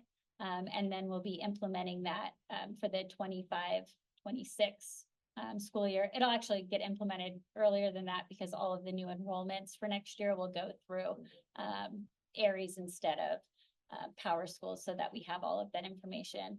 And then part of the implementation cost is really taking all of our data out of Power Schools since the school began, and switching it over and storing it in the Aries system, so that we can still retrieve all of our previous year's information. It's a better system for $32,000 less a year. Yes. Question. So, have they come to, the analyst, has they come in to give a demos? Well, like I said, most of our staff has actually already used it previously. So,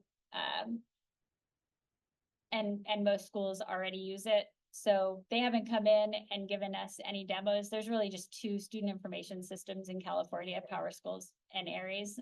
So since most of our staff has already used Is it. it easy to migrate from Power Schools to Aries? Yeah, Aries is pretty easy. I used to run all of our Aries for OPA and basically their team will implement it and switch everything over, but really it's just kind of pulling some data down into CSV files from Power Schools and then mapping it to upload into Aries. Power Schools for us, we don't use it very robustly, so it doesn't have a lot of data in there, so it will be a very easy migration. But once we have Aries, there will be a lot more utilization. We can track test scores, our iReady scores can go in there, student discipline over various years. It will print nice reports out. So there's a lot more robust ways that we can use the system. And current contract with the Power Schools will. It ends at the end of this year. Okay, so basically we're not going to renew. So we're just not going to renew. I know you might not know the answer to this, but do you know why we went with Power Schools in the beginning? Because we've been using that and everything. Do you have any, in your research, do you know why? So from what I've kind of heard, talking to different people, Power Schools is used in a lot of private schools that don't have to report to the state student information system. And so it sometimes for the smaller schools, you pay an outside consultant to sort of manage it. And so I think that's probably why I don't know for a fact, but in kind of my research of trying to figure out why we have it, it seems like, when we were very small and kind of looking more in comparison to what charter schools do, but not maybe looking at it having to integrate with CalPads. And it's run by an outside vendor. So I think having somebody else manage all of that at first probably seemed easier. Easier, but more expensive. But everything easier is more expensive. Well, and then like you said, the staff now are more familiar with.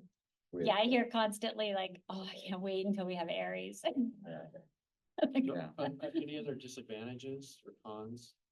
We've tried to kind of look at anything that could possibly be an issue, even just down to the data migration, and everything seems like it should run pretty smoothly. And there's also things like online cubes. So a lot of school districts, we can actually transfer, instead of having to package up cubes and mail them out. A lot of districts now have started implementing it. We can just transfer the data straight from our Aries system into their Aries system or vice versa. So it makes enrolling students and shipping information back and forth, especially for us being a charter school, that sometimes kids will join us in 3rd grade or 4th grade or 5th grade. Getting all of that information will be much easier because all of the districts use Aries, and so we can just share that information. So one more question. So the format of the data the two systems are compatible. So you can easily, for example, you can back up the, archive the oldest, old data, right? Easily. And then if we back that up, and then we basically map it to Aries. So it takes whatever field it was in Power Schools, we create a CSV file, map it all to whatever field we want to have that in Aries. And they'll do that for all of our previous years as well, so that we have that backup. So when you, okay. Are you done? Yeah. All right. Yeah. So just so you know, from the computer science thing, she's saying all the right words. Yeah. Okay, I'm hearing the right words Yeah. coming out of her mouth when it comes to that. But I do have a question. Who does the transfer? Who's doing it? Is Aries- it Aries? Aries will do the transfer, but being somebody who used to actually be a trader for Aries, I will also be very You'll have your involved. hands on that. It shows because you're saying the right words. I can hear it. I used to train people on how to do the Yeah. CalPADS I can tell. Aries conversion, so I will be very involved in From a making sure computer that guy all of standing our there, you're saying the right- information transfers Hey, correctly. it's 32,000 less a year, but it doesn't start till next year. It doesn't start till next year because Okay, it would but- be very difficult, just with the attendance and grades and all of that to That's fine. transfer it over in the But middle of the year. actually, it starts this year for us because we need to start using it Yeah. this year. Yes, For the new. for the new enrollment, For the new enrollment, which is 20, what is that, 2025? 25, 26, yes. Yeah, I'm thinking because the current contract with the public schools expired at the end of the year, so you're gonna have a, There'll be an overlap. overnight period. That means we're gonna have to enter into a contract with the areas, right, before the expiry. Before Power Yes. Schools, but we're entering into the contract really for next year. It's just the implementation, for this So year. they're gonna give us a grace period, in other words, coming in to give training even before the end of the year. Yes, so we do, so we pay for just the training piece, but the actual SIS, we don't start paying the $9,000 for the SIS until the beginning of next year. Is there any impact to families logging in? There What shouldn't they be, I mean, they will have to log in now through Aries. Yeah. One good thing is anybody who already has an Aries account, either they transferred from another school to us or they have a high school student. That account will still work. They'll just have to attach another student. So a lot of our families will actually already have that access. Like I have access to Aries. I could just attach another student. But also it's a very easy login system, and they also use Parent Square. They have a contract with Parent Square for their communication. So our communication system with our with our families would remain the same. It would just be implemented through Aries. Right now, we pay for Parent Square separately as a kind of a standalone thing for our communications. So this now it would be integrated through Aries. So all of the students would automatically upload into Parent Square and update with classes and teachers on a nightly basis instead of having to do it more manually. You still have to have a contract. Square, you still pay that Square subscription fees. We would pay that through what's part of Aries Communications.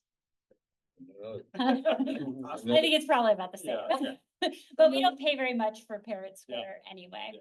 That's another benefit. Going there. Okay, any other questions, comments? All right, is there a motion? Thank you, David. Is there a second? Thank you, Molly. All in favor, please say aye. Aye. Any opposed, please say nay. Hearing none, it passes. Okay, next item, item 7, Executive Director Report. And I did most of the stuff that I wanted to talk about. I even did my little blurb for the for the Dragon Wall. But again, I just want to really thank our staff and our families and our students, not only for an amazing end to last year with the test scores, but just a really great start to this year. Like Grant was mentioning, our attendance rates are up, our discipline rates are down. We've had a lot of really great events happening with, and I know Molly was involved in the Love Irvine Day, which our middle schoolers were involved in. Felipe was there too. I was there. But just, with the different, with the different things that our students were doing as part of the Love Irvine event with the glasses, donations and writing letters to different people who are just coming into our community.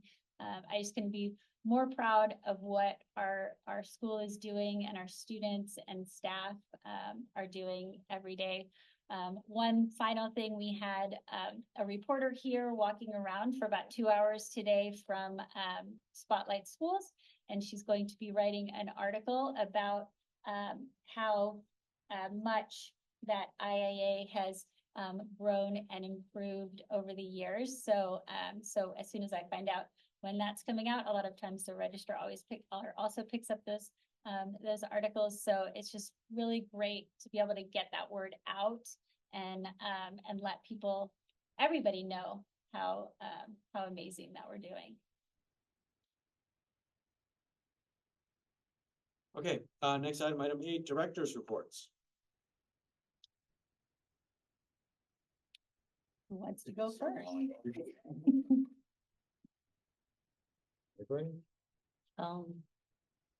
I was just thinking about what we've been talking about for the school and how well our students are doing. And last Saturday through Love Irvine, and we talk about the character trait. I saw our kids, our middle schoolers, they were just so engaging, and also the way they talk to each other. You could tell it was a fun time just watching them. They have fun and they're also learning a lot. And so from what the principal report, I can see the school is, coming together. Everything is in order now. And we also think ahead. If something happened, this is how we're going to handle. So everything is very consistent now. I think will be really helpful for the school to continue to grow. Again, I'm just so impressed with this test score, because I know it's not easy to get that high. Being a teacher for so many years, I watched those scores of my previous students, analyze them, try to figure out, how to encourage them. So for us, our student, I know the teacher did a great job. So just so proud of the school.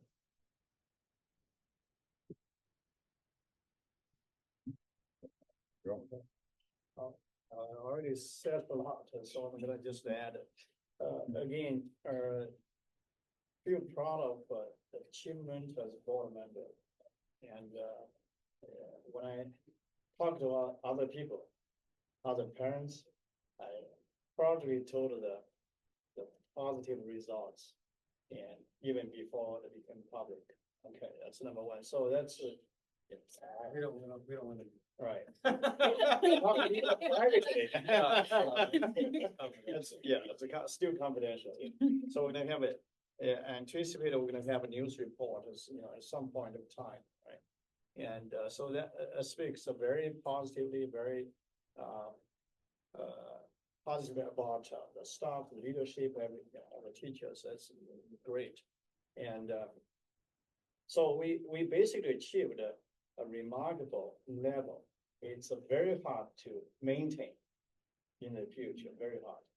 Once you reach to the top, very difficult to maintain that.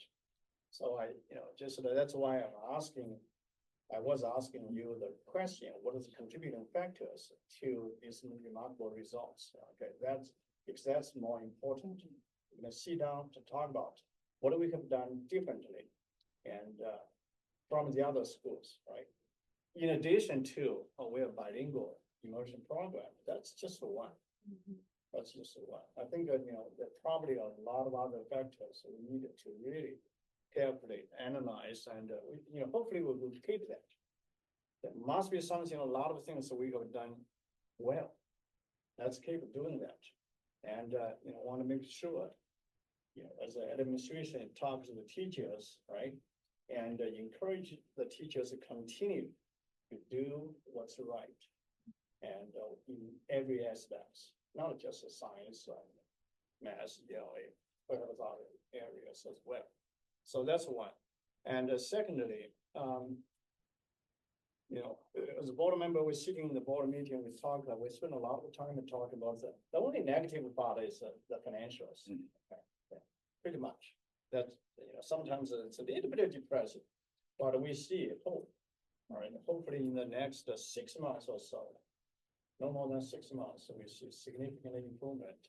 And by then, as a board member, we don't spend a lot of time, a big chunk of our time discussing the financials, the loan terms, all that, interest rate. Hopefully that can be over by next year.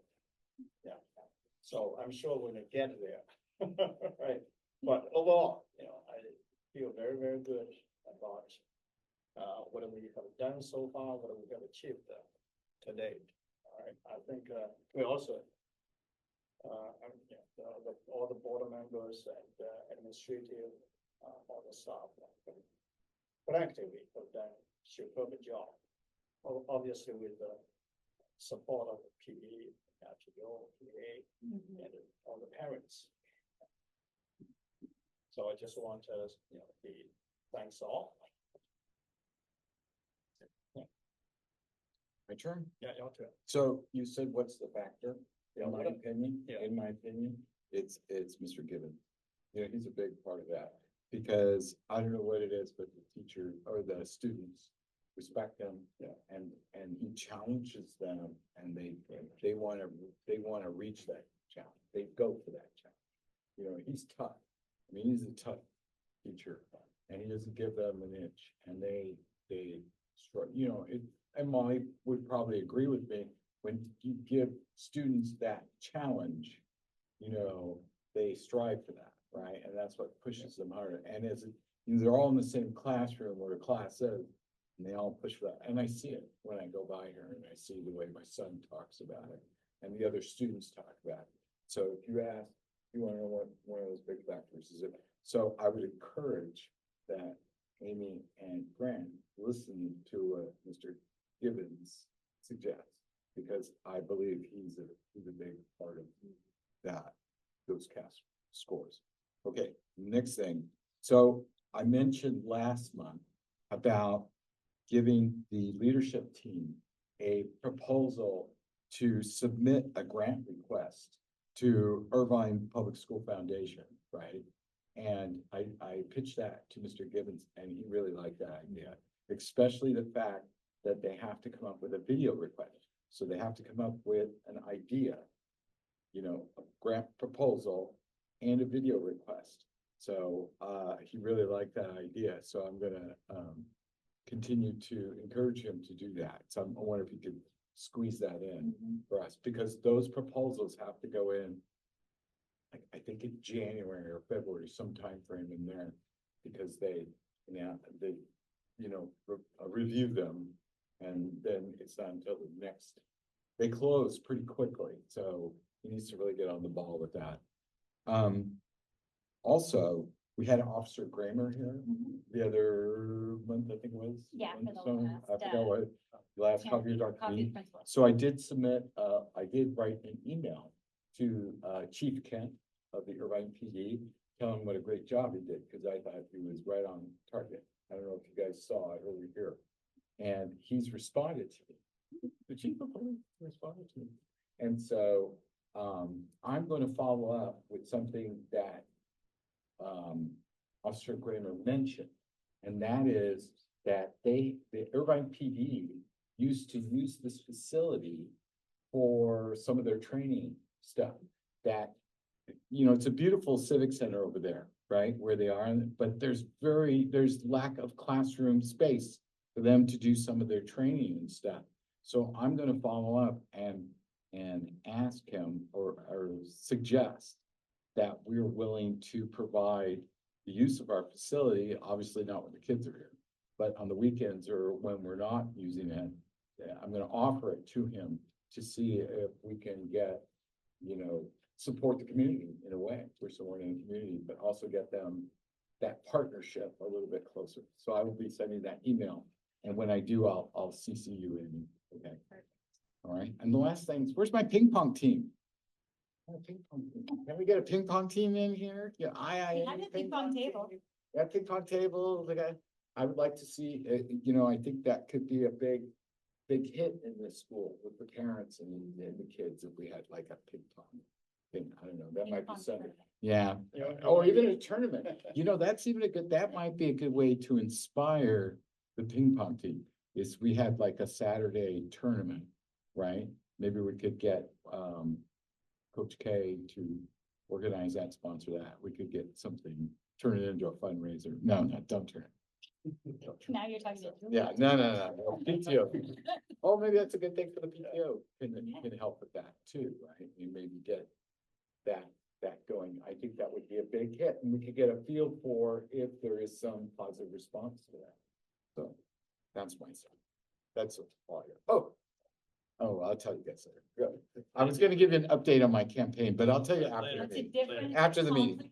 conflict of interest. Yeah, I'll tell you after the meeting. Once we close the meeting, I'll stick around because you're gonna want to hear this. Stick around. It's funny, so you want to hear. Okay, I just have two items. The first is thinking about a way for us to recognize the IIA staff. The teachers, the families, the school, but directly those that are really impacting the lives of our children, all of our children. So we drafted a letter here, a thank you letter. That really was posted to public folders, and also wanted to solicit your input to see if we want to make any edits, and then once we get a final copy, get everybody to sign it. Perhaps you can scan it, distribute it to the school. Great. So I'm just gonna read it out loud for all. It's written October 31st, 2024. Dear Irvine International Academy team members, we'd like to thank each and every one of you for your hard work and effort in making Irvine International Academy such a wonderful school. School continues to improve each year, and we're grateful to you for operating such a successful dual immersion school program. The 2024 CASP results show that 89% of IIA students met or exceeded standards in ELA, 82% in math, and 87% in science. Shows the incredible academic impact that our teachers are having on our students. These scores are truly outstanding and demonstrate the high caliber of our teaching team, staff, and students. The fact that the school is only in its third year when the CASP was taken is even more impressive. It's truly earned its place as one of the top schools in Orange County. We also support your efforts to encourage students to be respectful, responsible, trustworthy, caring, fair, and promote citizenship. As a board, we thank you again for continuing to improve Irvine International Academy, and we celebrate you for all that you have accomplished. Congratulations to the team for the ongoing success. Regards, the Irvine International Academy board members. Please feel free to provide any comments, anything we want to add, adjust. It was, I added. Did you write this? You write? Right, that's a good job. I did write it without the support of any. Yeah, it wasn't Technology. What is that? The WeChat or what, the iChat thing? Yeah. No WeChat. Yeah, no WeChat. No, what's that called? The Chat GPT. Jamie, no chat. Yeah, so there's a small edit, it was 87%, and then. I added It is in science. Yeah, we need that. All right. If we're okay with that, maybe we can print it out tonight and then sign it. I'm okay with it. Okay, thank you very much. And thank you to everyone at the school. Okay, the second point, I am sad to announce the resignation from Irvine International Academy Board of Directors. Letter received today to the Board of Directors and Executive Director, Dr. Amy Kernan, Irvine International Academy, from Doug Hewson, November 4th, 2024, originally submitted May 21st, 2024, and withdrawn during season of search for new executive director. Subject: resignation from Board of Directors. Please accept this letter as notification that I am resigning from my position as a member of the Board of Directors for Irvine International Academy, effective today. This decision has not been easy. I've thoroughly enjoyed serving on the board, and contributing to the continued success of IIA students. We're proud of the work we've accomplished together in providing a world-class education and the benefits and blessings that lie ahead for those who have mastered Mandarin. Our bylaws state that my term was to be completed last June. We agreed to extend during our search for the wonderful new executive director. Now the demands of grandchildren, a new law office, teaching, church ministry, and my position as board chairman for our local hospital will no longer afford me the necessary time and attention to fulfill my IIA board responsibilities. Confident that IIA will continue to thrive under the leadership of the current board. I remain a strong supporter of Irvine International Academy and its mission. Thank you for the opportunity to serve. I wish everyone all the best in the future. Sincerely, Douglas M. Hewson. And he did copy Ms. Maureen Cox. He wanted also to mention how much he appreciated and enjoyed working with everyone on the board. And of course, we want to also thank him as a founding board member of this school for his contributions, for his sacrifice over the many years. He also partakes in the success of the CASP scores, where the school is today, and we thank him for all of his years of service. Anyone else wants to say anything? Feel free, no pressure. Yeah, I think as a board, we should, really officially thank him, thank Doug. And, show our appreciation for his contributions and, his leadership in the past. I think you said it, but the gas scores, and he's part of that. And most definitely, I think that the write a letter in response to it. If he can be here, we, should have a little ceremony. Yeah. There's no doubt. Yeah. He plays a part. Right. Yeah. I have a great respect for that. Thank you, Doug. And please don't be a stranger. You're welcome anytime. Okay, that's all I had to say on that. I think there will be a season we look at it adding additional board members in the future. Next item, item 9, a community input on non-agendized items. Do we have any public comments? We do, we have Mr. Tarzi. Okay, Mr. Tarzi, I'm going to set the timer for 3 minutes. And I think one of yours was for agendized items. Yeah, but I think missed you were that. here during the time. If the board agrees, then we can give you time to do both. If you want to still do that. I'm still figuring out the methods of it, so that's fine. I'll try to cover it in 3 minutes. No problem. So first of all, I want to commend Dr. Kernan on making the improvements on the financial readers. It's 23% or 25% is still way higher than we want, but it's certainly better than 40%, which is the numbers that I was doing back the math from last board meeting. So it's great to see that, and I appreciate the creativity of working with Len. Len Donate. Len Donate to get to a more sustainable level. So the board's really committed to that, and thank you in particular, obviously. Makes me feel better about the financial situation going in after my first board meeting being the discussion last week. So appreciate that. Obviously the scores are really exciting. The question is, will we be able to keep it up this year, right? That's the challenge, right? We have so many more kids.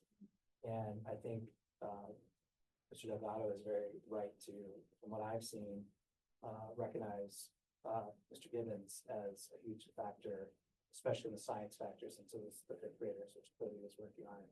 I've seen that with my kids in my first year here. I want to express a concern. I wasn't planning on talking about this, but I do think in his new role as middle school director, the board and Dr. Kernan need to address, or at least ask the question of, is he able to be as good of a teacher when he's also having administrative duties? Now, I know that the goal is that he rubs off on other people, but even in my conversations with him, I've heard from him the struggle of teaching while also wearing so many hats. And we also know he's not teaching science this year, right? So I just think that that's a concern the board should be, and obviously Dr. Kernan should be thinking about is, are we spreading that out? Is it going to be able to have that same kind of effect in his role? And is there other alternatives that could lighten his administrative role while still maximizing his influence has such a great teacher across the school, and particularly at the middle school level. And he teaches both of my girls, and he's great, but I can see the strain on him. And, you know, heard how he's behind, you know, he's struggling to keep up. So, and I know the school is strained, right, for all the reasons we talked about, including the financial reason, obviously. The other thing I'll say is I think all the parents need to look at other ways to help with the financing, given the circumstances, and I'm gonna certainly do my part on that. I've already looked at other options, and I'll talk to you about that, Dr. Quinn, later. I don't need to talk right now. But my bigger issue, I just want to revisit again my concerns, despite all the good news around the culture and the way that the parents are feeling about the relationship with the school and how different it is from last year. I don't know what the reason is. I wasn't here last year, but I hear it continuously from so many different sources of parents that have a history here that have been long time, you know, in some cases founding families. So I just encourage the board to stay on top of that. I don't know what the root cause is, but it's still a root problem that despite these great scores, that if we don't solve that, we're not going to continue to have those scores.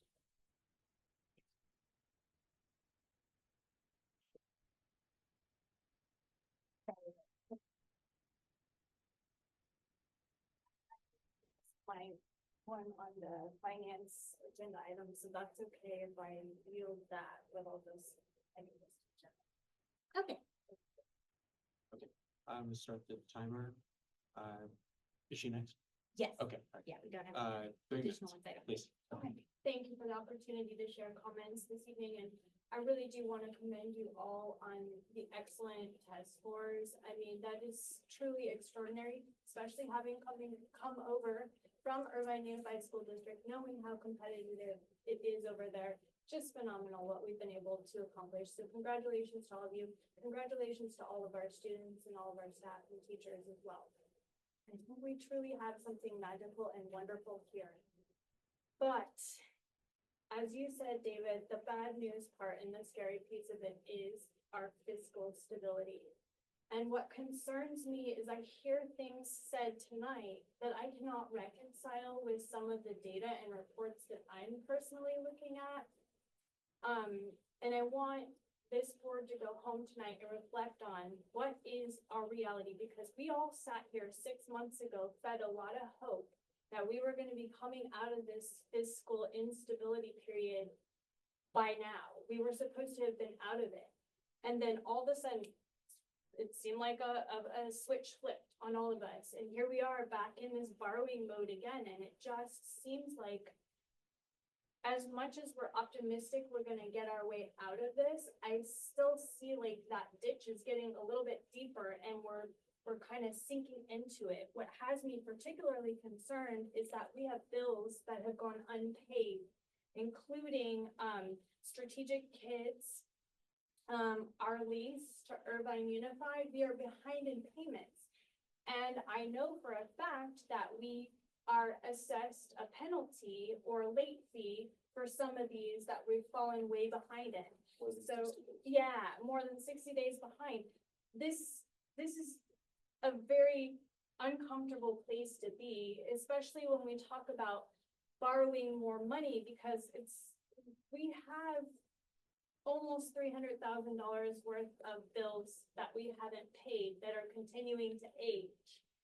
And yet our expenses, I assume that we're seeing from Delano's report, are just accounting for, well, I would hope it's accounting for all this, but I'm not even sure, you know, so this is really concerning to me. And then we have this whole situation where field trip budget has been cut. We were supposed to have 48,000 to go towards field trips. It's been cut. 5th grade is in a real pinch to raise enough money for us to go to science camp. We solicited from all the families. We're still nearly 11,000 or more than 11,000 short. We're gonna have to fundraise, but I don't know if we'll be able to make up that gap with fundraising. That's a lot of money to fundraise when we've just had a school-wide fundraiser. And last year, the school paid for 20% of that field trip. PTO supplemented as well. So I'll leave it at that. This is serious. I think we need to take this very seriously, and I'd like you to scrutinize the details of our fiscal situation a little bit more. Thank you. Thank you. I don't believe we have any other comments. Did you have a forum? I don't, that's the first time. Oh, okay. You can make your comment. I'll just start the timer, 3 minutes, yeah. Thank you. So, well, first of all, it's my first time, so, Can you state your name? oh, my name is Because I don't- Valerie Telford. I'm Valerie Telford. I have 2 sons here in the school.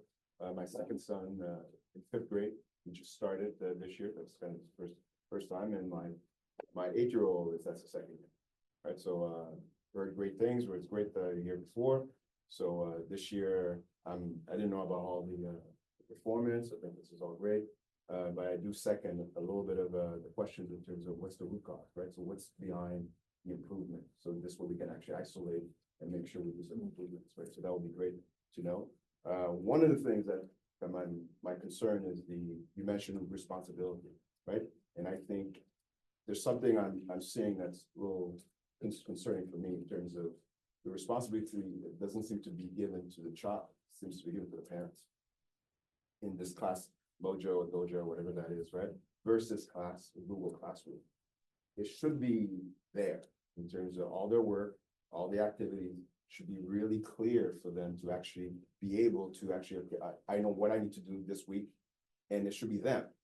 So if the parents are always the one doing it, they're not learning responsibility, especially in this world. And you didn't mention iReady as a way that they can pick up, right? So those kids are very good in computer. So there's no reason for them not to be able to kind of leverage on that skill for Google Classroom. It should be really easy for them to do that. But to kind of handicap them and having somebody else doing the work, I think would give them a disservice. You're not going to be able to really gain the level of responsibility for them to be ready for the new work. Right? So I think that's the piece for me that I want to see them. This is what I need to do that, right? And that's it. Go on and do it. And when you have an issue, I can come in and help. But if I have to do all the work, I'm doing the service. Right? So that's my 3 minutes. Thank you. Perfect. Thank you all. Thank you all for staying for the meeting too. It's not a short meeting, so appreciate it. Okay, any other? I don't believe so. I don't have any emails, so I think we're good. Okay, perfect. All right, next item, adjournments recommended. The board adjourn the regular meeting of the Irvine International Academy Board of Directors on November 4, 2024. Is there a motion? I'll motion. Thank you, Felipe. Thank you, Molly. All in favor, please say aye. Aye. Any opposed, please say nay. Hearing none, it passes. Thank you all. Meeting adjourned at 8:09 p.m.